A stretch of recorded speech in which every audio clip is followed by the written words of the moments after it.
भूतिया कहानी काली हवेली का रहस्य। गांव के किनारे स्थित काली हवेली वर्षों से वीरान पड़ी थी। कहा जाता था कि वहां रात में अजीबोगरीब आवाजें आती हैं। लोग बताते थे कि उस हवेली में रहने वाले मालिक की रहस्यमयी मौत के बाद से वहां कोई नहीं रह पाया। एक दिन गांव में एक युवा लड़का राहुल अपने दोस्तों के साथ उस हवेली की सच्चाई जानने की ठान लेता है। रात के समय जब पूरा गांव सो रहा था, राहुल और उसके दोस्त टॉर्च और एक पुरानी किताब के साथ हवेली के अंदर पहुंचे। हवेली का दरवाजा चरमुराते हुए खुला और अंदर घुसते ही ठंडी हवा का झोंका उन्हें सहमा गया। दीवारों पर जाले और फर्श पर धूल की मोटी परत पड़ी थी। अचानक राहुल को एक पुराना झूमर हिलता हुआ दिखाई दिया, जबकि वहां कोई हवा नहीं चल रही थी।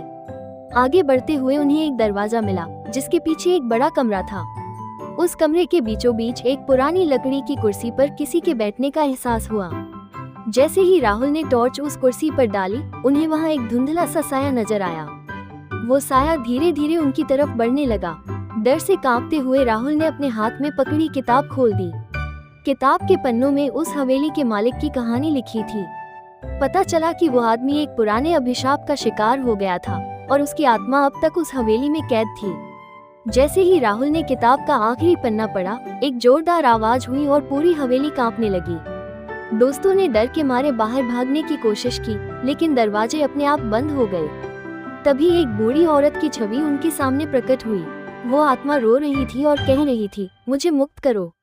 राहुल ने किताब में दिए गए निर्देशों का पालन किया और एक प्राचीन मंत्र पढ़ा। कुछ ही क्षणों में वो आत्मा गायब हो गई, हवेली शांत हो गई और दरवाजे खुल गए। राहुल और उसके दोस्त उस रात सुरक्षित वापस लौट आए। अगली सुबह जब उन्होंने गांव वालों को ये बात बताई, तो किसी ने उन पर विश्वास नहीं किया। लेकिन उस दिन के बाद काली हवेली से कभी कोई आवाज नहीं आई और वो रहस्यमयी जगह हमेशा के लिए शांत हो गई।